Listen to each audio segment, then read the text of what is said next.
congratulations. And I know it's been a long night. We're nearly there.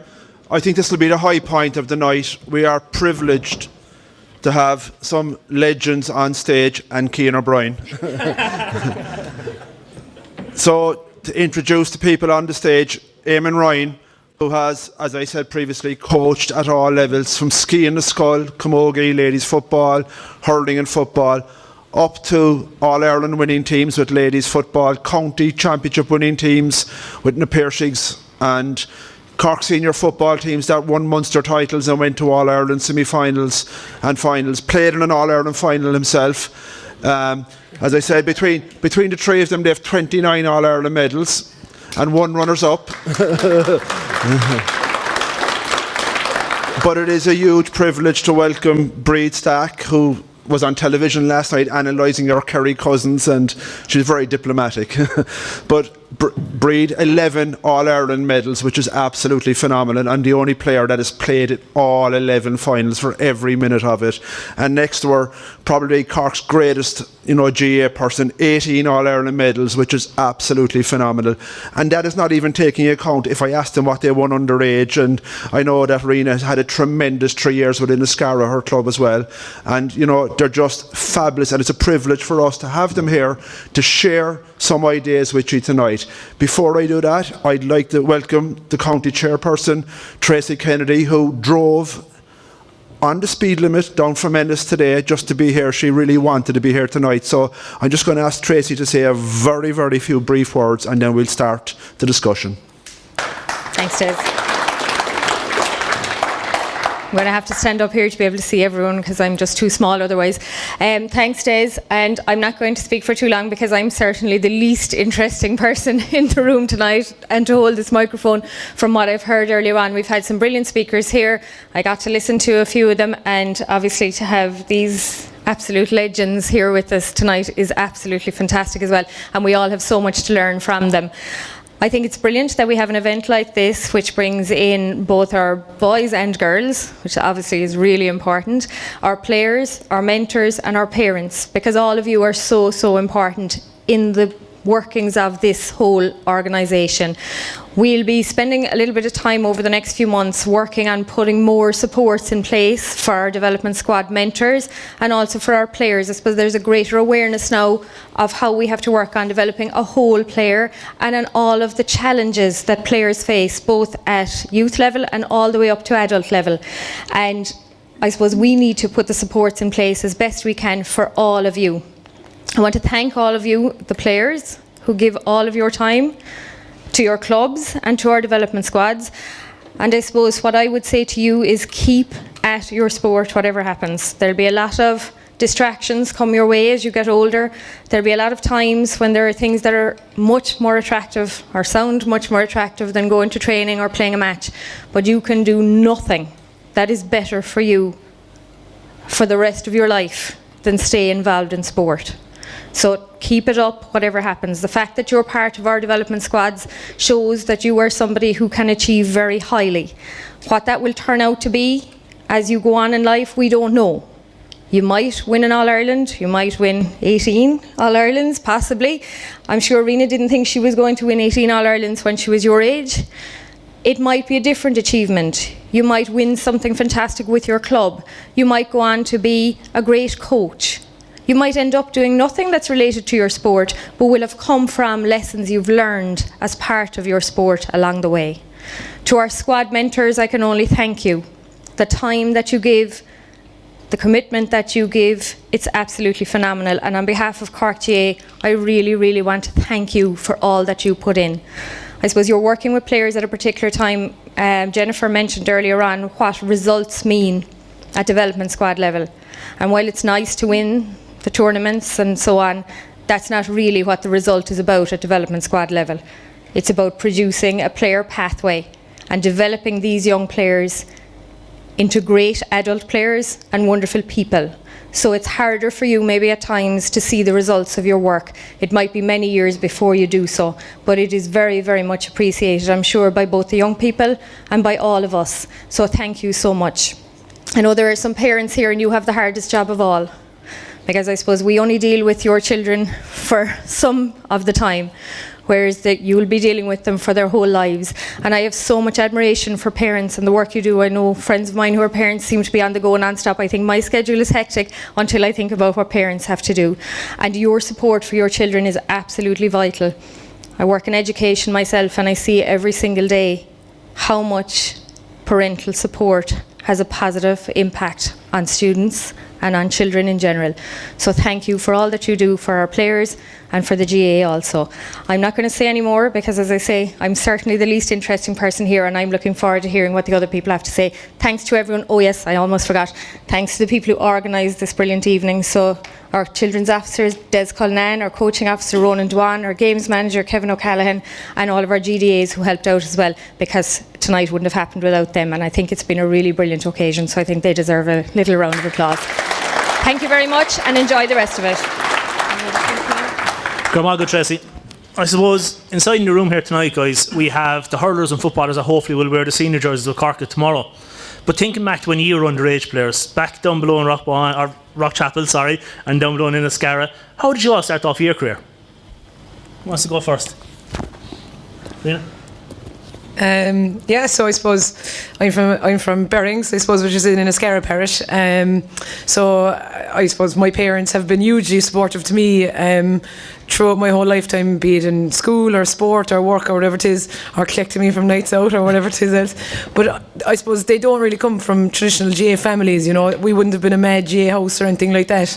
I have an older brother and I have a twin sister, and my older brother was the guy, I suppose, who got fierce interest in hurling and football, and he was the one who brought it into the house, and from the minute he brought it into the house, we all just became obsessed with it, really.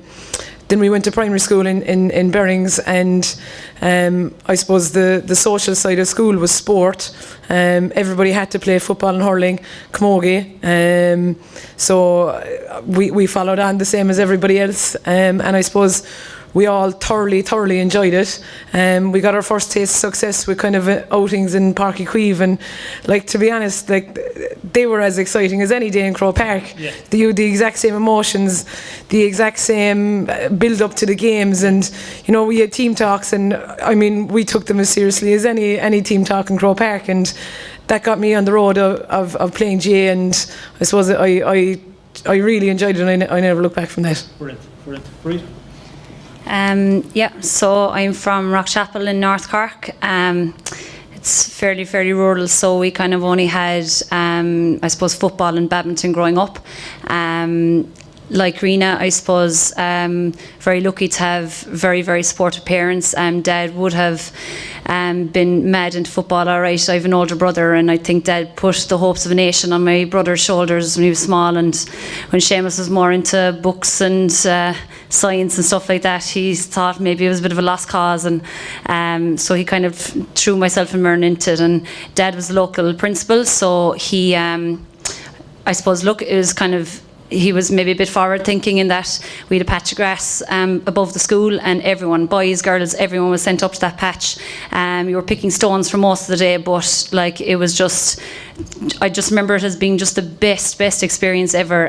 The boys and girls all playing together, and you know, Rena was probably the exact same as me. We came from small places that maybe didn't have, you know, girls teams when we were under 10, under 12, and I remember being thrown in with the boys. Rena's probably the exact same, and do you know, lads, there was great satisfaction in bearing a young fella with a shoulder as well, like every now and again.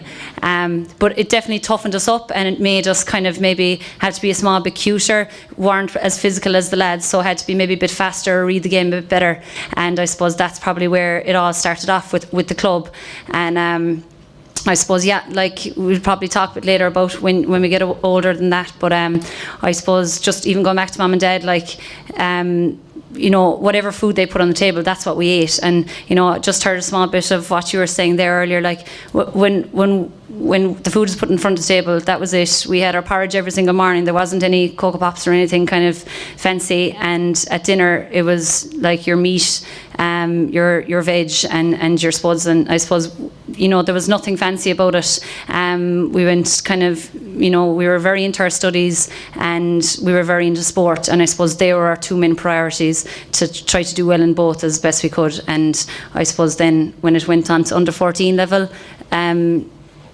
I probably mightn't have had the biggest level of self-confidence when I was under 14, and I suppose maybe just needed that push to go to a trial and see where you were in relation to everybody else, and I suppose that trial was kind of where it all started for me then.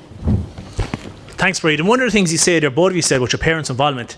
Can you expand more on that and how your parents got involved, starting with Marina? Yeah, I suppose I started, I suppose the first sport that I kind of was mainly committed to was athletics, actually. Yeah. So I suppose my mother got, so I suppose you enter first in the local, be it track or cross country, but she kind of got into the swing of driving around the country with me to races.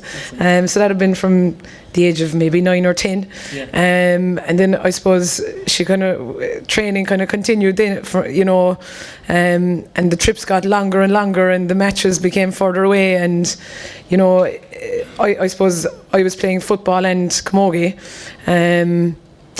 at both club and county level from the age of 13 on. Yeah. So you can imagine the training schedule was pretty hectic.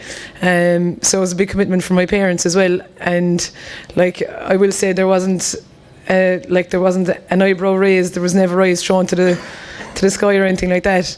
We were just all packed into the car. Where's training on tonight? Who's coming with us? Are you going with somebody? It was all organised, and they've backed me from day one. And and I will say, I suppose I didn't play last year, and my parents missed it as much as I did. They had a great social life out of it as well. They'd know Breed's parents very well, but their commitment was really, really important. Yeah, I couldn't add any more to it. It's basically the exact same. I suppose knowing that your parents support you fully and that they're always on hand. And I know, it is a big commitment for the parents. It is a taxi service basically for a lot of it. But like Rena said, the enjoyment my parents got out of it, is second to none. They've made friends for life as well. Yeah. And, they've absolutely enjoyed the big days as much as we have, So, that's good. You mentioned the big days, and I know everyone in the room was very interested in getting to know a bit more about what's going on. But I suppose back in 2004, was it in 2005, this man came into the fray. And how did you get involved with today's footballers? How were you roped in? Well, I was kind of involved in sport always. My sisters play camogie, so I was training camogie teams and hurling and football. And I was working in the sports office in UCC. Mm-hmm. And I got sick I was in hospital, I think towards the end of 2003. And I had no plans for the following year. I was kind of feeling a bit sorry for myself probably. So I was saying, I mightn't do anything next year. And a Kerry fella, a student in UCC, he was friendly with one of the women in the ladies' football. And he said to Johan, he knew a fella below the college to do a few sessions with him, and I kind of went from there, There was no big plan at all. Those 2 sessions lasted nearly 12 years. It was a long contract, yeah? I suppose when you went in there, what was the one thing that kind of caught your eye with the players and so forth? Yeah, I suppose I could be a bit more effusive about that. From day one, I remember I decided to have a few trials because I had never been involved in ladies' football.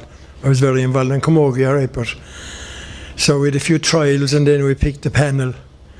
And from day one, whatever you asked them to do, and they did it immediately, and they were all high achievers academically as well, and there was never any negative body language or, shrug shoulders or raised eyebrows, and some of my stuff would have been pretty basically agricultural stuff, but they always did it with a heart and a half.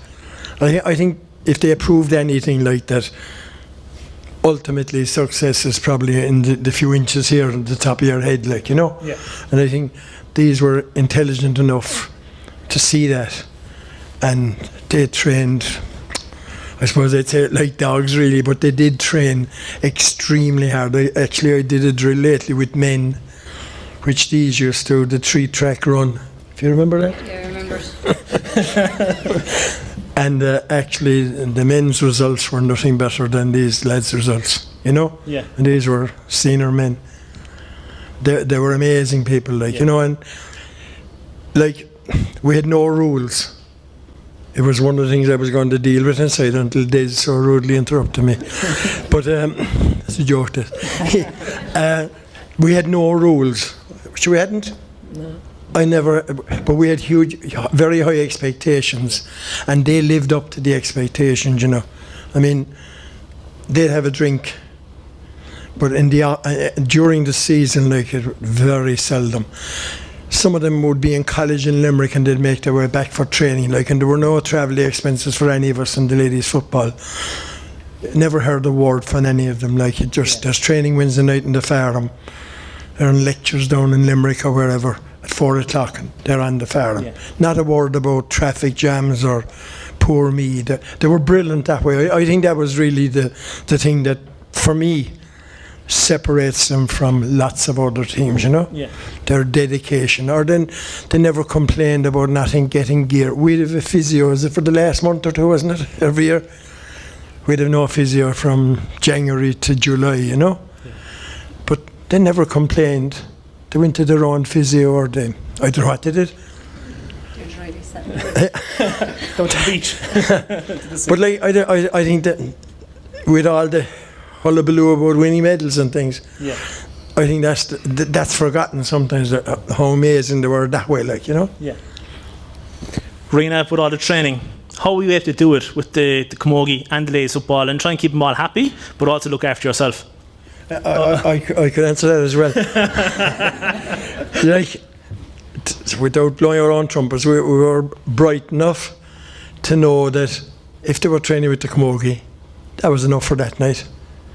If the camogie the match next Sunday, they trained with camogie, and then they came back to us. We knew they weren't out in Monte Carlo or somewhere. Yeah. We knew what they were doing, and we trusted them, and they trusted us. Wasn't that basically it? I don't think you were ever told not to go to camogie. Never, and it worked brilliantly. Yeah. I mean, they're serious athletes. Yeah. I mean, it's kind of sad, I hope it won't happen here, that kids are told at 15, you play this, you don't play that. Yeah. I think it's too early altogether. I'd say 21 or 22, maybe. But telling someone that they can't play a game at 15 or 16, it would irk me hugely. I just couldn't do it anyway. Yeah. Within the training camp, I remember the first year you won the All-Ireland in ladies football, Mary O'Connor brought the cup up to my school. And one of the things she said is that one of your phrases was hard work beats talent if talent doesn't work hard. Was that something that was brought in through Eamon or through you as players? That's a bit... That's for them. What's up, Vinogo? I suppose Mary would have been a couple of years ahead of us, so she might have been thinking a bit harder than us at that point of our lives. I honestly think at that stage of the time we won the first All-Ireland, for myself anyway, I don't think we realised, how probably talented the team was and how long we'd kind of go on for. Yeah. We didn't know if we'd be a one-hit wonder or what, so all we knew at that stage was that we had a good setup, we had good players, and we better make the most of it, because it was the first time we ever won an All-Ireland with ladies football, and we knew things were good, and we wanted to make the best of it. And that was kind of the ethos the following year after that then, and it probably just continued, that, every time you're involved and that you have a good team, good management, as a person yourself, you're backed up good at home, give it as good a crack as you can and see where the year will take you. Yeah, you just hit the nail on the head with everything there, but I think even that first year, when we won the All-Ireland, I remember going up to Croke Park that day, and I was 18, you were probably 17 the year below me, and I remember just sitting there, and we were, I suppose, trying to take it all in, but we were so petrified we couldn't take it all in. I couldn't anyway, and I remember the Galway girls, just take it all in, and it only was until the final whistle went that that you just got this burst of emotion, and those 2 minutes after the All-Ireland final, the very first All-Ireland final, I'll never forget them for as long as I live. The first 2 minutes, it was just a year of sheer hard work, Eamon coming on board the year before and just turning things on its head, giving us this belief that we probably never had before, and kind of seeing that, geez, we were good enough, and that year I'd say we you know, when that last Sunday in September, we visited, I'd say, every single girls' club as well on the team. And I think that strengthened our bond as well, and everyone saw where everyone else came from, and that everyone was kind of the same rearing, and everyone, you know, came from, you know, from hard work, basically, like that's what it was all about, just hard, sheer work. And, you know, then I think when we came back that second year, we were just ravenous for more. And I think as competitive people, you just want that year on year on year. And I think that's why it went by so quick. It went by in a flash, because you're always looking to the next year when you're that kind of competitive, I suppose, as a group. Brilliant. It's off on Cormack's bus we go, Dublin bound for one in a row. We all have a ball and the Cork ladies win. The management team so shrewd and can gave us a nod, now it's in our plans. We all have a ball and the Cork ladies win. Captain safe between the poles, no cuter can score a goal. We all have a ball and the Cork ladies win. And I suppose aiming to bring it on a couple of years. I think it was 2014 I was at the final and you were 10 points down against Dublin. Is that right, Ger? The game was going against you. How did you pull it back? Because I know all the coaches in here would love to know that. I'd love to know too. I'd say, again, in fairness to the lads, like, they were never sort of, they were realists. I remember that day at half-time kind of saying, you know, we're in trouble, and they chatted about it. And I remember distinctly during the second half, 2 or 3 of the players shouting at other players, come on, we still have a chance. I can remember Angela, I think I can remember Rena, I can remember Corkery, just encouraging each other, like, okay, we're down 10 points, so let's keep going on, and then we got a lucky break or two, and we just got there in the end. But I think it will be down to the determination of the players, the resilience of the players, and their work ethic. Like, I mean, they had so much work put in, they weren't going to leave it to go for nothing, you know. I don't, you know, we all got praised after, like, but it kind of happens organically, something like that. I don't think, I'd love to claim that we masterminded it, but we didn't. The players worked their socks off and got the rewards. I mean, I suppose all the hard work we did in training helped, but on the day the players just persevered. I suppose some fella said there in America one time that ambition is the vehicle to success, but that ambition is the path to success, but that perseverance was the vehicle in which you arrive. And I think if it ever came true, it was that day. You know, they had the ambition, but until they got into the perseverance vehicle, they weren't going to get there, but they got there eventually. Yeah. I put it on to the players at the end of the day, you know. It's just unbelievable. I suppose there's great heart in this team, and our mantra is don't give up till it's over, and thankfully we did that.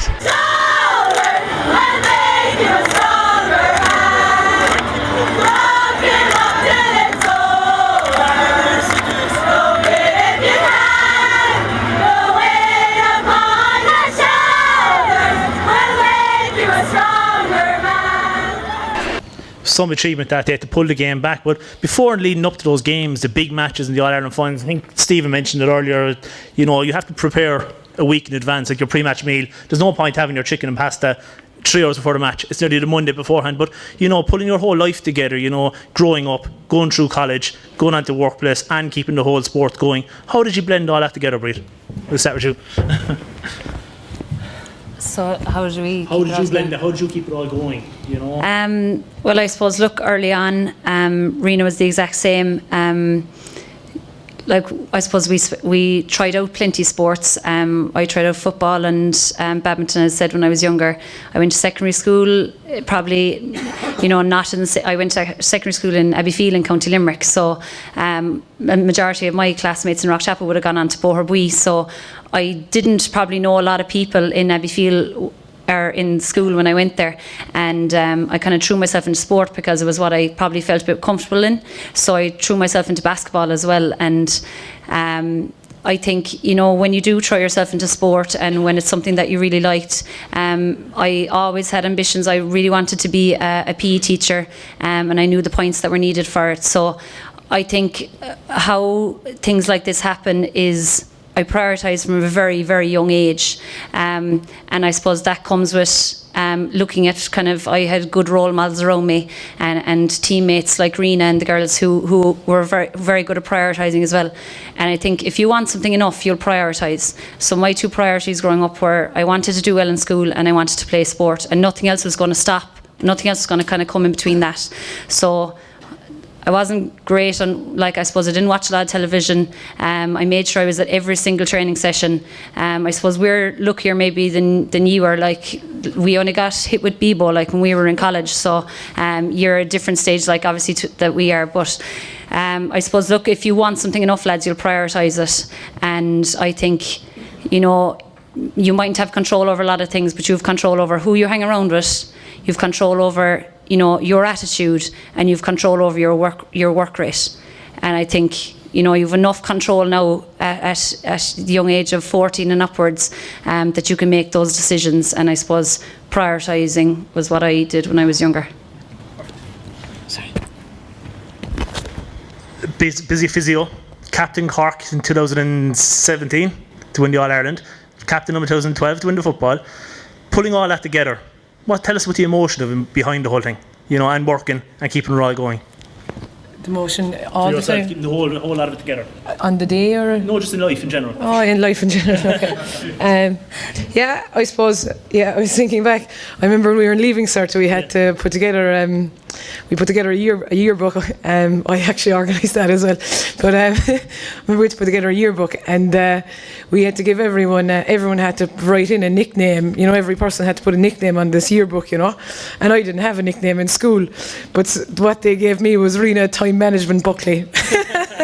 So it's time management, everyone has 24 hours in the day and 7 days in the week. I suppose in terms of prioritising, I would have been very clear that I really enjoyed sport, and that was always going to be a priority for me. So that just means, getting yourself to making sure you're at training, making sure you're there in time, making sure your parents know where you have to be, making sure you're sleeping well, that you're eating well, and then just you're keeping up to speed with your studies as well.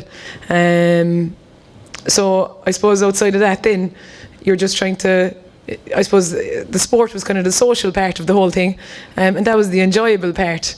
The studies then was what we'd kind of term as the hard work. Really, the sport was kind of the release. That's we loved being on the field, and even if it was a tough session, we had great fun as well. So I suppose that was the emotional release, really. We studied away and we did our best in school.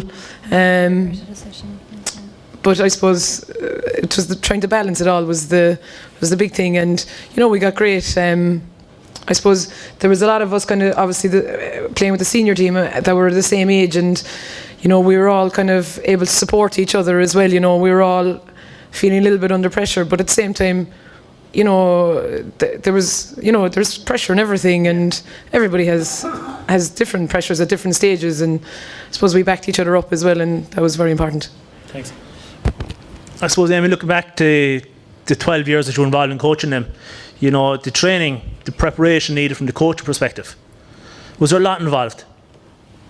Yeah, there would be. I mean, you wrote to the players to have your session kind of prepared, but you could overstate it. I mean, I suppose it's been 20 minutes or half an hour preparing the session, that'd be it, and maybe 5 or 10 minutes evaluating it after, but so that's 30 minutes. That's just one session at Bear City, So a lot of this is overstated. I mean, it's something I love doing, so it was no big deal to sit down and figure out what to do at training, maybe try and improve some skill or try and fix something. I know. I mean, it's something you like doing. And when you like doing it, nothing is a bother. It was the same with them. They had studies and everything, but they loved their hurling and football, so they just went at it. No, there wasn't that much training. The driving in and out from Ballingear was the hardest bit. For you as the coach, what was one of the highlights? I know there's a lot of them, but what was one of the bigger highlights for you? I'd say, quite frankly, without going overboard. I'd say that one of the big highlights is that we're all friends since. There's been no bad feeling or no one getting the hump over something you did or no one bad-mouthing you, which, happens in all sports. That'd be probably my overriding thing, that I think I could meet them and, well, I was going to say 30 or 40 years time, that might be a bit optimistic, but I could meet them in the future, and we'd be great friends still, and then I wouldn't see them for maybe a year again, but we could pick up where we left off, and that's great at the end of it. I would have the same thing above it in the Pier Street, 30 years later, to be as if we never had parted from each other, we'd be friends. I think that you can't buy that kind of thing in this life, Yeah. So that'd be my big highlight. Winning the matches was great, but it was the camaraderie and the friendship and the memories of the friendship, Breed, I read there recently in the Examiner when you were retiring that you think back to 2005 when you played Galway, that the friends you made there, but the whole part of playing a sport was the friendships that you built over the years. Would you have a lot of friends developed outside of Cork from playing against other teams and so forth over the years?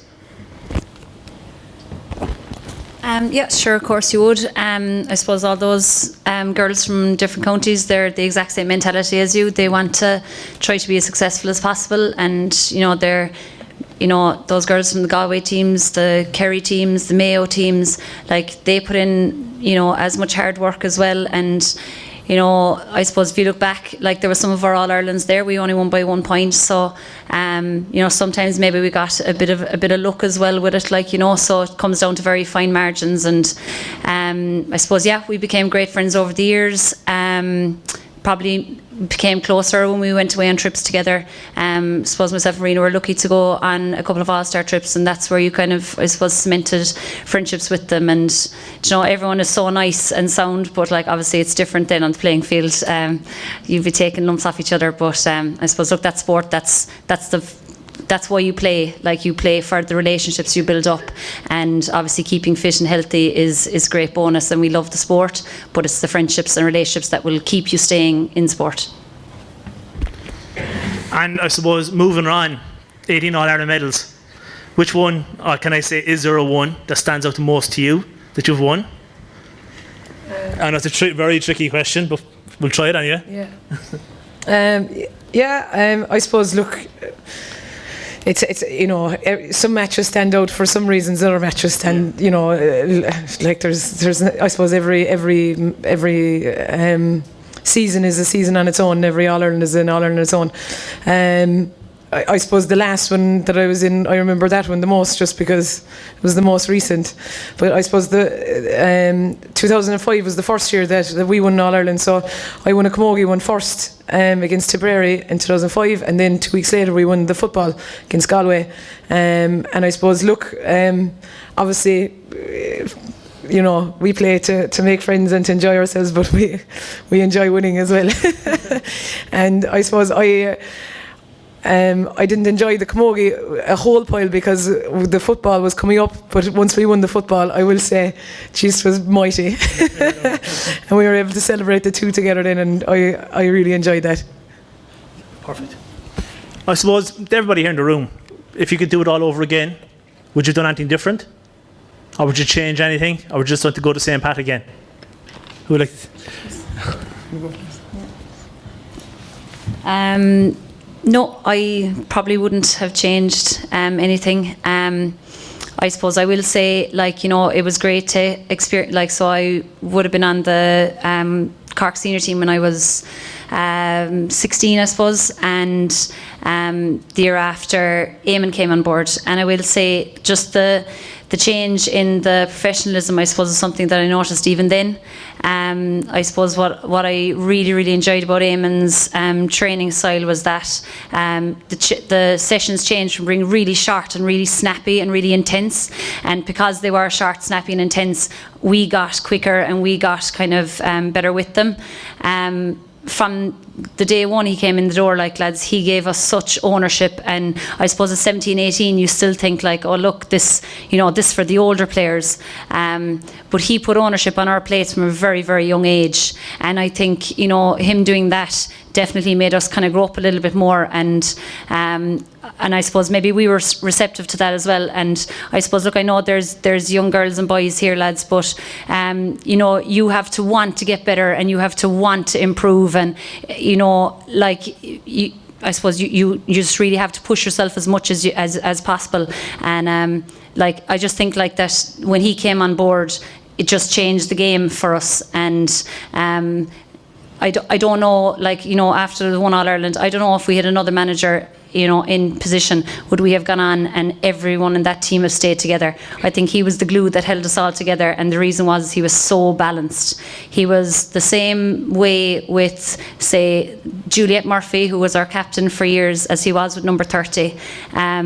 You know, he kind of kept all our parents at arm's length, which, you know, looking back, you know, I don't know, did they know, were they in or out with him? But that was just the way he was, and, you know, everyone knew it. And I just think, like, he just changed the game for us, and he was really the glue that kept us all together. And he didn't let us get too high from the highs, and most importantly, he didn't let us get too low with the lows. And I think if you've got that balance, you know, you have a discipline and you have kind of a coping mechanism for other parts of your life. And he was a real game changer for us very young on.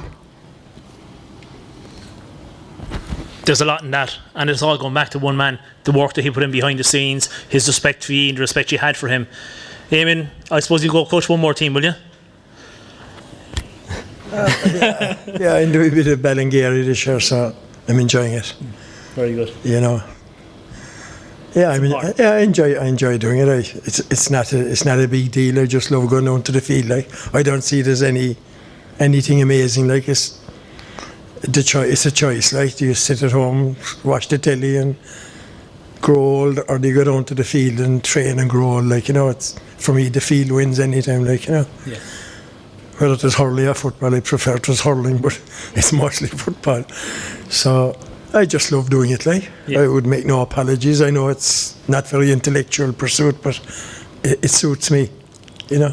Excellent. Now, guys, you're both retired. Tell us what you're at nowadays, Rena. Yeah.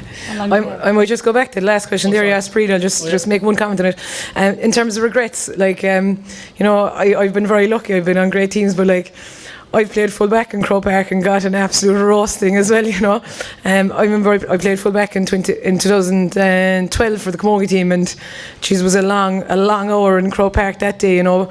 And I remember after that final, you know, I was sitting down thinking, am I too old for this? Am I good enough for this? Am I too slow for this? Should I just quit now? You know, we've all had, you know, days and, you know, no matter, people can pat you on the back and say you didn't do too bad, but you know yourself, you weren't the best on the day, you know, you were second best, you know.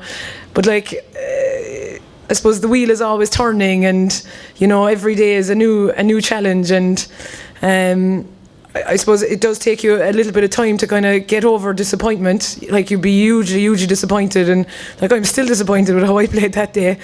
But I mean, sport continues, life continues, and if you can stay being involved and stay doing your best and stay getting a bit of enjoyment out of it, then it's a brilliant thing to be involved in. And you know, if you might have a bit of luck and you might win a bit as well. So thankfully we went on and we did win more, but you have bad days as well. Absolutely. So what are you at nowadays?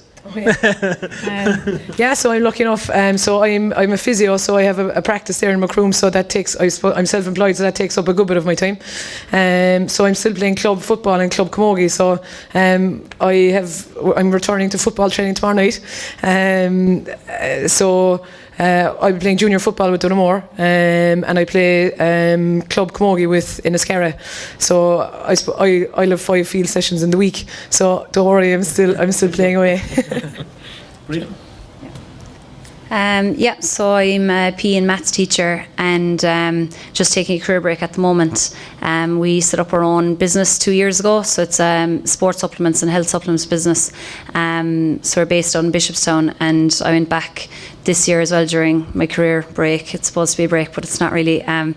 Going back doing a small bit of study as well, and just trying to see, if I could turn my hand to something else as well.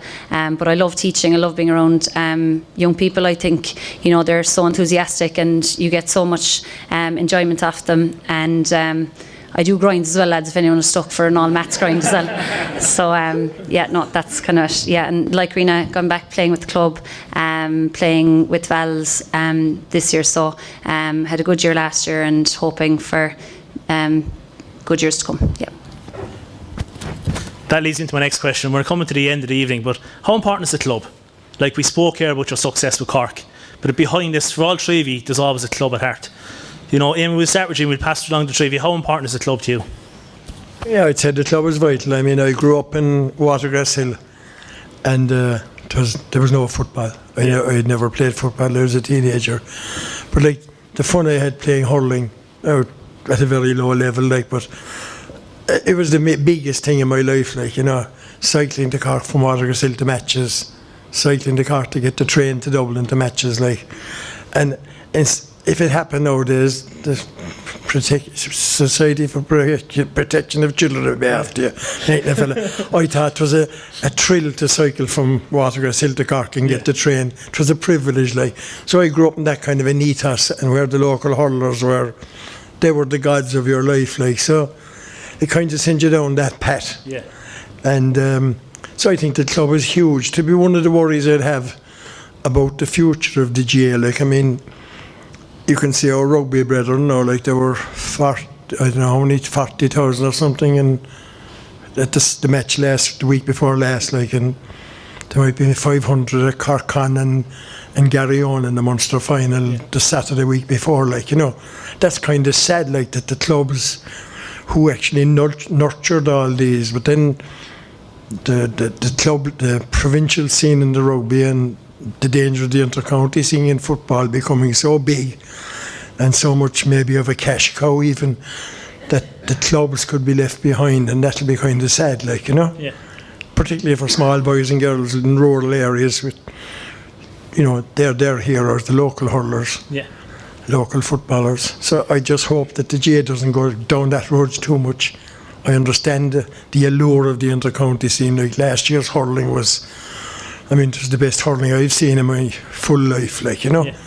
And I would have seen Ringy and I would have seen all them. But last year's hurling was just so entertaining.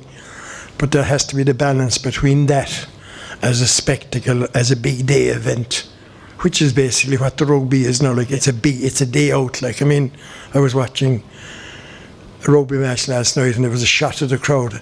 There were at least 12 people that had bottles of beer in their hand during the game, watching. If the game was that good, how would you be bothered having a bottle of beer? It's a day out. It's like going to Cheltenham. Whereas I'd hate to see the GAA going. I'm not casting any aspersions on any other sport. Yeah. I just think that it doesn't want to become a day out thing. Yeah. Okay. For the wrong reason. I think the club thing is hugely important. Where are all those from, all those kids? Yeah. They're all from clubs. Yeah. And those clubs must be kept going and get regular games, Yeah. But it's a big, broad story. It's easy to sit here as an old person and complain, but I'd hate it if it went too much towards the inter-county scene. Okay. I'm getting aside from the side. We're coming to the very end. I'm going to change my last question. Final message for the kids here tonight. Rena? Yeah, lads, I'd love to be 13 again and starting out and have have all the opportunities in front of me. I suppose I was very, very lucky. Any chance I got to play, I played. And I must say I thoroughly enjoyed it. So do try and put your whole selves into it. Enjoy it as much as you can. It'll obviously, not every day is going to be a brilliant day, but if you can learn as much as you can, enjoy it, make friends, then you'll have a great 20 years ahead of you. Yeah, no, I suppose, look, I suppose as a teacher, I would just say to maybe all the students here, there's never, ever been a training session that I've regretted going to. And look, all of you are just probably, 13, 14, 15, 16, you're coming into exam time and you'll be coming up to leaving cert time. And it's just so important to keep training and keep playing. It does give you a deadly balance between, your studies and staying fit and healthy. And I just know from, I suppose, seeing students down through the years, I know that the ones that stayed with sport up to their leaving cert, I know the ones that didn't stay with their sport up to leaving cert, the ones that did stay with it, they had way better coping skills, way better discipline, and, they were just way happier and they had way more enjoyment out of it. So I suppose I've never regretted a training session, and I know for an absolute fact, lads, you never will. Okay, you never regret any training session that you go to. You'll get something from every single one of them. I think the senior coach has one last comment that he wants to add. So, yeah, just to the young people, honestly, like you're at a stage of your life, there are probably 3 big things in your life. There's study, there's sport, and there's social life. And you're moving towards the stage where social life becomes big. And like, if I had any advice to give to any kid, and I have a load of grandchildren, buckets of them, and the advice I say to them all, do your study is don't be swatting the whole time you go off the head. Do the study you have to do. Do your sport. And take it easy enough on the socialising. You don't have to cut out the socialising, but you have to be sensible about it. You get loads of people. I'd be above in the college a few days a week, and you meet kids some morning, they'd been out for hours having drink, and sometimes they tell you they'd nearly have rather stayed inside, but someone of their buddies kind of coax them to go out. So you develop if you're an athlete, your study and your sport, and a small bit in the socialising. They will socialise. They're pretending they're 2 angels now, like. I mean, if she started singing, you couldn't stop her. Teddy Quill, I can sing it backwards from listening to her. So, but they were cute enough. They'd study, they'd train like dogs, and they'd have a cut off a few drinks, but they wouldn't be at it the night after then. Do you understand what I'm saying? I wouldn't dream of telling you, don't go drinking, don't go this. But for your own sake, study, sport, and a bit in the socialising, right? And you'll be just as happy as the lads who are out 5 nights a week in the pubs. Ladies and gentlemen, thank you very much. Eamon, Rena and Breed. Garmin Margaret. So guys, thanks very much. We said 8 o'clock, we're 8 minutes late, so we apologise for that, but a match overrun. So look, again, just to thank you, just one thing, the slides, everything will be up on rebellobe.com. We'll also be putting up a questionnaire for the young lads. You might give us a bit of feedback on it, girls and boys, what you thought of it, how we could improve it. Just again to thank the panel, Breed, Rena, Eamon, Connor and Stephen and Mackie before it, and Jennifer Hayes. Brilliant presentation. So thanks very much. Safe journey home, and thanks for the night. Thank you.